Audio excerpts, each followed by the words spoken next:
महात्मा गांधी, जिनका जन्म मोहनदास करमचंद गांधी के रूप में हुआ, एक भारतीय स्वतंत्रता आंदोलन के नेता थे, जिन्होंने ब्रिटिश औपनिवेशिक शासन से स्वतंत्रता प्राप्त करने के साधन के रूप में अहिंसक सविनय अवज्ञा को नियोजित किया था। उनका जन्म 2 अक्टूबर 1869 को पोरबंदर, भारत में एक हिंदू परिवार में हुआ था। उनकी शिक्षा भारत में और बाद में इंग्लैंड में हुई। गांधी को अहिंसक प्रतिरोध के माध्यम से भारत को ब्रिटिश शासन से आज़ादी दिलाने के लिए जाना जाता है। उन्होंने दुनिया भर में नागरिक अधिकारों और स्वतंत्रता के लिए आंदोलनों को भी प्रेरित किया। उन्होंने सभी के लिए स्वतंत्रता, अहिंसा और समानता की वकालत की। गांधी को उनके सत्याग्रह या अहिंसक प्रतिरोध के सिद्धांतों के लिए जाना जाता है, जिसका उपयोग उन्होंने दमनकारी ब्रिटिश औपनिवेशिक शासन के खिलाफ लड़ने के लिए किया था। उन्हें आत्मनिर्भरता और भारतीय उद्योग को बढ़ावा देने के तरीके के रूप में खादी या हाथ से बुने हुए सूती कपड़ों को बढ़ावा देने के लिए भी जाना जाता है। 30 जनवरी 1948 को एक हिंदू राष्ट्रवादी द्वारा गांधी की हत्या कर दी गई, जो सहिष्णुता और धार्मिक बहुलवाद पर उनके विचारों से असहमत थे। उन्हें आज भी भारतीय इतिहास की सबसे महत्वपूर्ण शख्सियतों में से एक और दुनिया भर में शांति और स्वतंत्रता के प्रतीक के रूप में याद किया जाता है।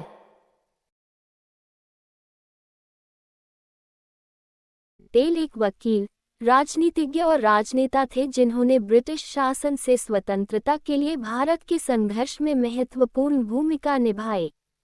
उनका जन्म 31 अक्टूबर 1875 को भारत के गुजरात के एक शहर नडियाद में हुआ था। सरदार पटेल को उनके मजबूत नेतृत्व और स्वतंत्रता के बाद भारत को एकजुट करने के प्रयासों के कारण भारत का लौह पुरुष के रूप में जाना जाता था। वह उस समय के सबसे प्रमुख स्वतंत्रता सेनानियों और राजनेताओं में से एक थे, जिन्होंने ब्रिटिश शासन से भारत की आज़ादी के लिए लड़ने के लिए गांधी और भारतीय राष्ट्रीय कांग्रेस के अन्य नेताओं के साथ मिलकर काम किया था। 1947 में भारत को आज़ादी मिलने के बाद सरदार पटेल ने रियासतों को नवगठित देश में एकीकृत करने में अग्रणी भूमिका निभाई।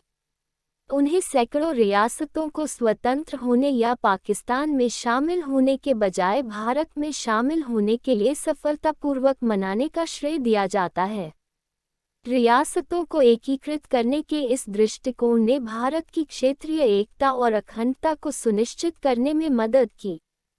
सरदार पटेल ने 1947 से 1950 में अपनी मृत्यु तक भारत के पहले गृह मंत्री और उप प्रधानमंत्री के रूप में कार्य किया। उन्हें उनके दृढ़ नेतृत्व, राष्ट्रीय एकता के प्रति प्रतिबद्धता और भारत के स्वतंत्रता आंदोलन में उनके योगदान के लिए याद किया जाता है। भारत के इतिहास में एक प्रमुख व्यक्ति हैं जिन्हें जवाहरलाल नेहरू के नाम से जाना जाता है।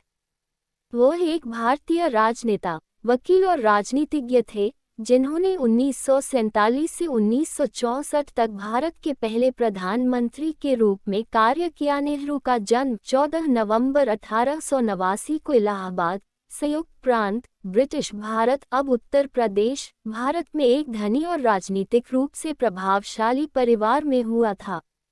भारत के स्वतंत्रता संग्राम के दौरान नेहरू भारतीय राष्ट्रीय कांग्रेस में एक प्रमुख नेता बन गए और ब्रिटिश शासन से भारत की आज़ादी की वकालत की। वह महात्मा गांधी के करीबी सहयोगी भी थे, जिन्हें वे अपना गुरु मानते थे। नेहरू ने भारत की स्वतंत्रता के लिए अंग्रेजों के साथ बातचीत में महत्वपूर्ण भूमिका निभाई और 1947 में स्वतंत्रता प्राप्त होने के बाद भारत के पहले प्रधानमंत्री बने।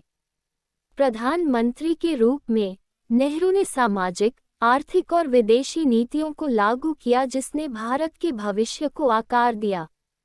उनकी सरकार ने भूमि सुधार, श्रम कानून और मिश्रित अर्थव्यवस्था के निर्माण जैसी नीतियां पेश की।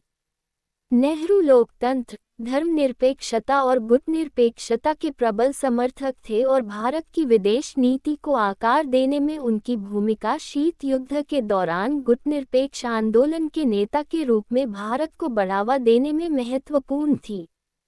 नेहरू एक शौकीन लेखक भी थे और उन्होंने कई किताबें और लेख लिखे। उनके कुछ सबसे उल्लेखनीय कार्यों में द डिस्कवरी ऑफ इंडिया और ग्लिम्पसेस ऑफ वर्ल्ड हिस्ट्री शामिल हैं। जवाहरलाल नेहरू का 27 मई 1964 एक भारतीय समाजवादी क्रांतिकारी और हिंदुस्तान सोशलिस्ट रिपब्लिकन एसोसिएशन के सदस्य थे।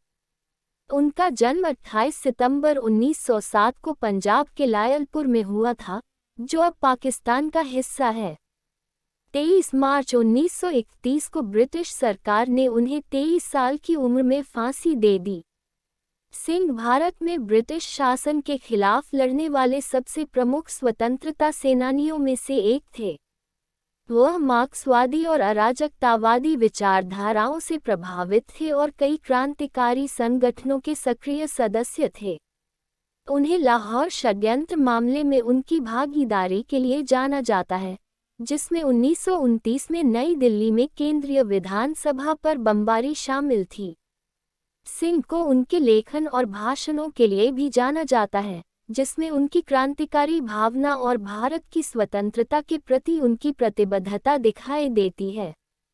उनके कुछ प्रसिद्ध कार्यों में मैं नास्तिक क्यों हूँ और द फिलॉसफी ऑफ द बम शामिल हैं।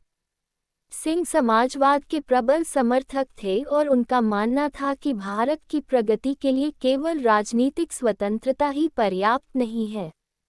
उन्होंने एक ऐसे समाजवादी समाज के लिए तर्क दिया जो शोषण और असमानता से मुक्त हो। आज भारत में भगत सिंह को एक शहीद और राष्ट्रीय नायक के रूप में याद किया जाता है। भारतीय स्वतंत्रता आंदोलन में उनके बलिदान और योगदान ने भारतीयों की पीढ़ियों को अपने अधिकारों और स्वतंत्रता के लिए लड़ने के लिए प्रेरित किया है।